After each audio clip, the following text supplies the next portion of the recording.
درود شریف پڑھ لیں۔ اللہم صلی علی محمد وعلی آل محمد کما صلیت علی ابراہیم وعلی آل ابراہیم انک حمید مجید۔ آپ نے گزشتہ سنا سیدنا حمزہ کا اسلام لے آنا، آپ کے اسلام لانے بعد ایوان کفر میں زلزلہ آ جانا، باطل ایک بہت بڑے بہادر جانباز سپاہی سے محروم ہو جانا۔ حمزہ کے ایمان نے آپ صلی اللہ علیہ وسلم کو اتنی خوشی بخشی، اس کا اندازہ کوئی نہیں کر سکتا۔ آپ کو لوگوں نے دیکھا، آپ کا چہرہ انور، آپ کا چہرہ مبارک گلاب کی طرح کھل اٹھا، چاند کی طرح چمک اٹھا، بے اختیار آپ کی زبان سے نکلا، خدایا حمزہ کو ثابت قدم رکھ۔ یہ آپ کی دعائیں تھی جو آپ نے اپنے چچائے محترم حضرت حمزہ کے لیے کی، کیونکہ حمزہ قریش کے نام گرامی پہلوان تھے، ان کی بہادری کا ہر طرف چرچا تھا، ہر چھوٹا بڑا ان سے ڈرتا تھا۔ ان کا اسلام لانا اسلام کے دور اقبال کا آغاز تھا۔ اسی وقت آپ نے یہ دعا فرمائی کہ خدا عمر یا عمر جو ابو جہل نام سے مشہور ہے، ان دونوں میں سے کسی کو ایمان کی دولت سے مالا مال فرما۔ یہ آپ نے گزشتہ کل سنا تھا۔ آگے سنیں، مسلمان رفتہ رفتہ بڑھ رہے تھے، اس سے قریش بہت پریشان فکر مند تھے، لیکن حضرت حمزہ کا اسلام لانا تو ان کے لیے ایک سانحہ تھا، ان کی عزت و اقتدار کے لیے کھلا ہوا خطرہ تھا۔ جس نے بھی یہ خبر سنی اس نے سر تھام کر بیٹھ گیا، غم و غصے سے دیوانہ ہو گیا کہ یہ کیا ہو گیا کہ حمزہ مسلمان ہو گیا۔ ہر طرف بے چینی پھیل گئی، ہر طرف اداسی چھا گئی۔ جہاں دو آدمی جمع ہوتے اسی کا رونا روتے، اسی پر رنج و غم کا اظہار کرتے کہ دیکھو حمزہ مسلمان ہو گیا، حمزہ مسلمان ہو گیا۔ جدھر دیکھو، جہاں ایک سے دو آدمی جمع ہوتے وہاں یہی تذکرہ، حمزہ کے ایمان کے قصے۔ ایک روز کا واقعہ ہے، قریش جمع تھے، آپس میں باتیں کر رہے تھے، پیارے نبی کا ذکر چھڑا تھا، وہی اپنے بے بسی کا رونا تھا۔ عتبہ ابن ربیعہ قریش کا ایک بڑا سردار بولا، بھائیو میں جاؤں محمد سے گفتگو کروں، ان کے سامنے کچھ باتیں رکھوں، ہو سکتا ہے کوئی بات اس کے دل کو لگ جائے اور سرے سے یہ بلا ٹل جائے۔ جاؤ ابو الولید، ضرور جاؤ، کسی طرح اسے راضی کرو۔ سب ایک ساتھ بول پڑے۔ عتبہ اٹھا، پیارے نبی محمد عربی صلی اللہ علیہ وسلم کے پاس آیا، بولا بھتیجے تمہیں معلوم ہے تم کتنے اونچے خاندان کے فرزند ہو، ہمارے دل میں تمہارا کیا مقام ہے اس سے بھی تم واقف ہو، مگر تم نے تو بہت بری آواز اٹھائی ہے، دیکھ رہے ہو پوری قوم اتر بتر ہو گئی، سارا نظام درہم برہم ہو گیا۔ اچھا سنو، میں کچھ باتیں رکھتا ہوں، ہو سکتا ہے کوئی بات تمہارے دل کو لگ جائے، تمہیں اپنی غلطی کا احساس ہو جائے۔ پیارے نبی صلی اللہ علیہ وسلم، ہاں کہیے ابو الولید، میں خوشی سے سنوں گا۔ آپ نے فرمایا، عتبہ بولا بھتیجے قوم میں پھوٹ ڈالنے سے کیا فائدہ؟ دولت چاہتے ہو تو بتاؤ، تمہارے سامنے ہم دولت کے ڈھیر لگا دیں۔ سرداری کا شوق ہو تو تمہیں اپنا سردار بنا لیں، بادشاہت کی تمنا ہو تو اس کے لیے بھی ہم تیار ہیں۔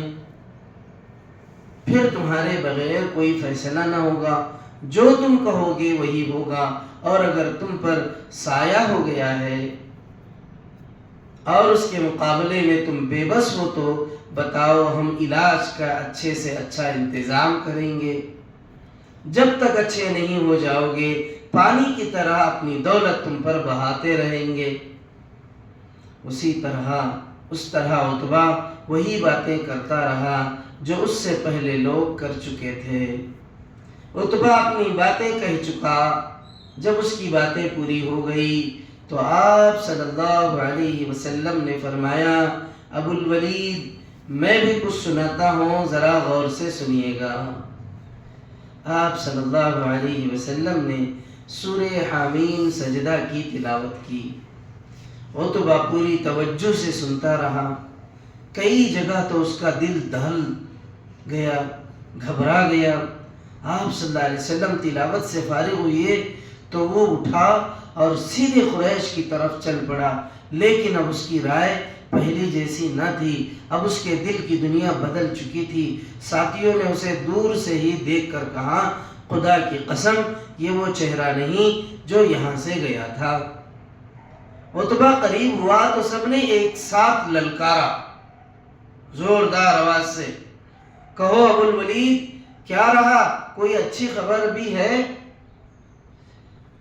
ابو الولید، خدا کی قسم میں نے بے شمار شاعروں کے قصیدے سنے، بے شمار کاہنوں کے کلام سنے، لیکن یہ تو چیز ہی اور ہے، اس جیسی چیز تو میرے کانوں نے اب تک نہ سنی کبھی۔ بھائیوں میری بات مان لو، جو کچھ وہ کرتا ہے کرنے دو، اس کو عرب پر چھوڑ دو، اگر وہ غالب آ گئے تو تمہارا مقصد حاصل ہے، بھائی کے خون میں ہاتھ رنگنے سے بچ جاؤ گے۔ اگر وہ اس کے سامنے جھک گئے تو اس کی عزت تو تمہاری عزت ہے، اس کی طاقت تو تمہاری طاقت ہے۔ کہ لوگ کیا بولیں گے، مکے والا قریش خاندان بنو ہاشم، اس سے تمہارا ہی نام روشن ہوگا۔ قریش، ابو الولید، خدا کی قسم تم پر بھی جادو چل گیا، تم بھی اس کے جادو سے نہ بچ سکے۔ عتبہ، میں نے جو سچا کہہ دیا، اب تم جانو تمہارا کام۔ میں نے جو سچ سنا، جو سچ جانا، میں نے وہ تمہیں سنا دیا، باقی رہی بات تمہاری کہ تم جانو تمہارا کام جانے۔ قریش کسی کو قرآن گنگناتا سن لیتے تو بہت ستاتے، قرآن گنگناتے، قرآن میں جو لطف، قرآن میں جو مزہ، قرآن میں جو شغف ہے، وہ ایک مرتبہ جب آپ گنگنانا شروع کرو گے، پڑھنا شروع کرو گے، من نہیں کرے گا کہ اسے بند کر دیں، من کرے گا کہ اور ایک صفحہ، اور ایک رکوع، اور 2 آیتیں، ویسے بعض مرتبہ پورا وقت اس میں ہو جاتا ہے۔ قرآن کا وہ کرشمہ ہے، قرآن کا وہ معجزہ ہے۔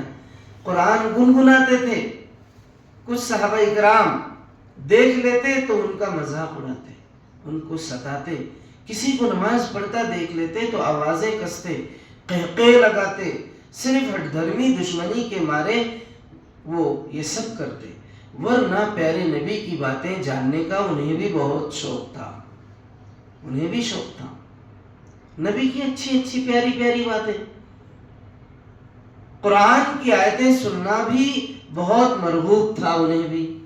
ہاں تو مسلمان ان سے بہت بچتے، قرآن پڑھنا ہوتا تو چھپ چھپا کر پڑھتے، کچھ یاد کرنا ہوتا تو ہلکی آواز سے یاد کرتے۔ ایک روز انہی میں سے کسی نے کہا، قرآن بہت ہلکی آواز سے پڑھا جاتا ہے، قریش نے تو اسے قاعدے سے سنا نہیں، وہ کیا جانے اس کے جمال و جلال کا عالم، ہے کوئی جو اس کی ہمت کرے، ہے کوئی جو انہیں جا کر قرآن سنائے۔ ہم لوگ ڈر کی وجہ سے منہ میں گنگنا رہے ہیں، مکمل قرآن اپنے جاہ و جلال سے ان کے سینوں اور ان کے کانوں پہ نہیں گیا۔ اگر کوئی ایسا بندہ جو قرآن کو اس کے حقیقی مخرج کے ساتھ، اس کے حقیقی جمال و کمال کے ساتھ اگر کوئی پڑھے تو بہت اچھا رہے گا۔ یہ مسلمانوں نے جو ایمان لائے تھے ان کو خیال ہوا، انہوں نے مشورہ کیا۔ عبداللہ ابن مسعود حضور کے ایک مخلص ساتھی تھے رضی اللہ عنہ، بہت پہلے اسلام لائے تھے، جھٹ سے بولے، ہمت کیا کرنی ہے، میں جاتا ہوں، آج میں انہیں قرآن سناؤں۔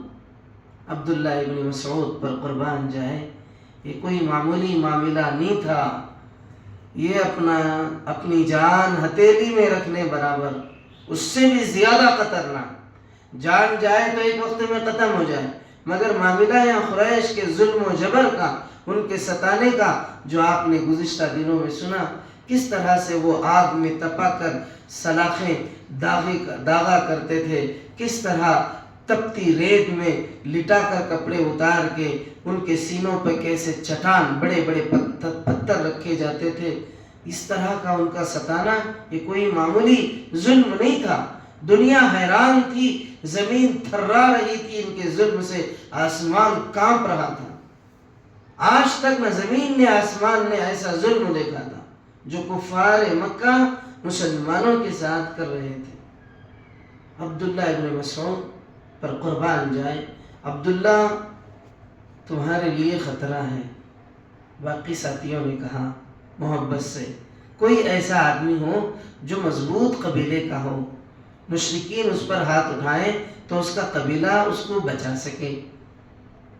ساتھیوں نے حضرت عبداللہ سے یہ مشورے میں کہا، عبداللہ رضی اللہ عنہ، ڈرنے کی کوئی بات نہیں، تم لوگ فکر نہ کرو، اللہ مجھے بچائے گا، مجھے بڑے اونچے قبیلے کی ضرورت نہیں ہے، میرے اونچا رب مجھے بچانے کے لیے کافی ہے۔ وہ اٹھے، خانہ کعبہ کی طرف چل دیے۔ خانہ کعبہ کے پاس قریش جلسہ جمائے بیٹھے تھے۔ مقام ابراہیم کے پاس پہنچ کر ان کی آواز گونجی، بسم اللہ الرحمن الرحیم، الرحمن علم القرآن، خلق الانسان علمہ البیان۔ وہ نہایت اطمینان سے سورہ رحمان پڑھنے لگے۔ لوگ ابن مسعود کی طرف متوجہ ہو گئے، ہر ایک دوسرے سے پوچھ رہا تھا، ابن ام معبد عبداللہ ابن مسعود یہ کیا کہہ رہا ہے؟ کسی نے للکارا، ارے یہ تو محمد کا کلام ہے، محمد کا کلام یہاں کون پڑھ رہا ہے؟ نوچ لو اس کا منہ۔ اب کیا تھا، سارے مشرک ٹوٹ پڑے عبداللہ ابن مسعود پہ، بے تحاشا منہ پر تمانچے برسانے لگے۔ ابن مسعود رضی اللہ عنہ نے ذرا بھی پرواہ نہ کی، مار پڑتی رہی اور وہ بلند آواز سے قرآن پڑھتے رہے۔ پھر لوٹ کر ساتھیوں میں آئے، چہرہ آپ کا لہو لہان تھا۔ ابن مسعود، ہم کو اسی کا تو ڈر تھا۔ ساتھیوں نے کہا، رنج و غم اور افسوس کا اظہار کیا، خدا کے دشمن آج سے زیادہ مجھے کبھی کمزور نہیں نظر آئے۔ عبداللہ ابن مسعود بول رہے، خدا کے دشمن آج سے زیادہ مجھے کبھی اتنے کمزور نظر نہیں آئے، کہو تو کل بھی پھر اسی طرح سنا۔ اللہ، ابن مسعود نے نہایت فاتحانہ انداز میں جواب دیا، رہنے دو۔ ساتھیوں نے کہا اتنا کافی ہے، آج انہیں قرآن سنا دیا گیا، اپنا فرض ادا ہو گیا۔ ساتھیوں نے ان کی ہمت کی داد دی، قرآن، ہاں یہی قرآن جس سے قریش کو اتنی چڑ تھی، اسے سننے کے لیے بھی وہ بے چین رہتے تھے اور ساتھیوں سے چھپ چھپا کر سنا بھی کرتے تھے۔ ہر ایک کو شوق تھا ذرا محمد کا کلام سنیں، دیکھیں کیسا کلام ہے جس کے سامنے شاعروں کی شاعری پھیکی پڑ گئی، کاہنوں کا کلام مانگ پڑ گیا، جو جادوگروں کے جادو سے بھی نمبر لے گیا۔ جب رات کی تاریکی پھیل جاتی، ہر طرف سناٹا چھا جاتا، قریش کے بڑے بڑے سردار آپ کے گھر کا رخ کرتے، وہاں قریب ہی کہیں دب کر بیٹھ جاتے، خاموشی اور سکون کا وقت ہوتا، اس سکون میں آپ صلی اللہ علیہ وسلم نماز میں مصروف ہوتے، بہت ہی میٹھی آواز سے قرآن مجید کی تلاوت فرماتے، خوبصورتی کے ساتھ اسے بار بار دہراتے، یہ لوگ خاموشی سے بیٹھے سنا کرتے۔ جب پھو پٹنے کو ہوتی تو دبے پاؤں گھر لوٹ آتے، یعنی جب صبح ہونے کا، اجالا چھا جانے کا جو اندیشہ ہوتا تو اس وقت یہ دبے پاؤں گھر واپس لوٹ آتے۔ رات کے پردے میں یہ سب ہو جاتا، رات کے پردے میں یہ سب ہو جاتا۔ آپ علیہ السلام کی تلاوت سنتے، دبے پاؤں پھر واپس گھر بھی لوٹ آتے، کسی کو کانوں کان خبر بھی نہ ہوتی، خود آپ صلی اللہ علیہ وسلم بھی اس سے بے خبر رہتے، آپ کو بھی معلوم نہیں کہ میرا قرآن یہ کافر، یہ مشرک، یہ سرداران دبے پاؤں سن رہے ہیں، یعنی چھپ کے سن رہے ہیں۔ ایک دن کی بات ہے، ابو جہل، ابو سفیان اور اخنس اپنے اپنے گھروں سے نکلے، ہر طرف اندھیرا اور سناٹا تھا۔ یہ تینوں آپ کے گھر کے پاس آئے اور چھپ چھپ کر بیٹھ گئے۔ ابو جہل، ابو سفیان اور اخنس یہ قوم کے سردار تھے۔ تینوں اپنے اپنے گھروں سے اکیلے چلے۔ رات اندھیری تھی، کوئی کسی کو دیکھ نہ سکا۔ وہاں پہنچے تو آپ صلی اللہ علیہ وسلم قرآن پڑھ رہے تھے۔ آواز انتہائی رسیلی اور پیاری تھی، کانوں کو بہت بھلی لگ رہی تھی۔ ہر ایک قریب ہی دب کر سن بیٹھ گیا اور سمجھتا رہا میں یہاں اکیلا اور تنہا ہوں۔ پھر اندھیرے منہ سب اپنے اپنے گھروں کو لوٹ پڑے، اندھیرے میں ہی اپنے اپنے گھر لوٹ پڑے۔ خدا کا کرنا ایک جگہ آ کر تینوں مل گئے، ابو جہل، ابو سفیان، اخنس۔ ہر ایک دوسرے کا مقصد ٹال گیا۔ تینوں اپنی اپنی غلطی پر شرمندہ ہوئے اور آئندہ کے لیے کان پکڑ لیا۔ ہر ایک نے کہا اگر کسی نے دیکھ لیا تو بڑا غضب ہو جائے گا، ہمارا سارا کھیل بگڑ جائے گا اور محمد کے لیے میدان صاف ہو جائے گا۔ تو یہ دوسری رات آئی تو ابو جہل پھر آپ صلی اللہ علیہ وسلم کے گھر کے پاس جا کر دب کر بیٹھ گیا اور قرآن سننے لگا۔ وہ سوچ رہا تھا آج تو وہ دونوں آئیں گے نہیں، آج تو دونوں نہیں آتے۔ کچھ دیر بعد ابو سفیان بھی یہی سوچ کے پہنچ گئے، وہ بھی پہنچا، وہ بھی قریب ہی دب کر بیٹھ گیا۔ اس کا بھی خیال تھا آج تو وہ دونوں آئیں گے نہیں۔ کچھ ہی دیر بعد اخنس بھی آ پہنچا، وہ بھی کہیں قریب ہی بیٹھ گیا، اس کا بھی خیال تھا آج تو وہ دونوں آئیں گے نہیں۔ پھر نور کے تڑکے تینوں لوٹ پڑے۔ اتفاق سے آج بھی سب کی مڑ بھیڑ ہو گئی۔ وہ سب پھر سے شرمندہ ہوئے اور آئندہ کے لیے توبہ کی۔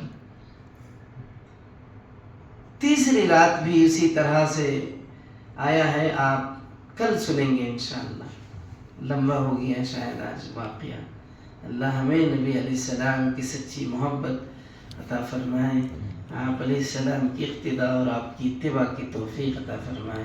سبحان اللہ وبحمدہ، سبحانک اللہم وبحمدک، واشہد ان لا الہ الا انت، واستغفرک واتوب الیک۔ من کرتا ہے کہ بیچ میں چھوڑیں، مگر دل کرتا ہے کہ من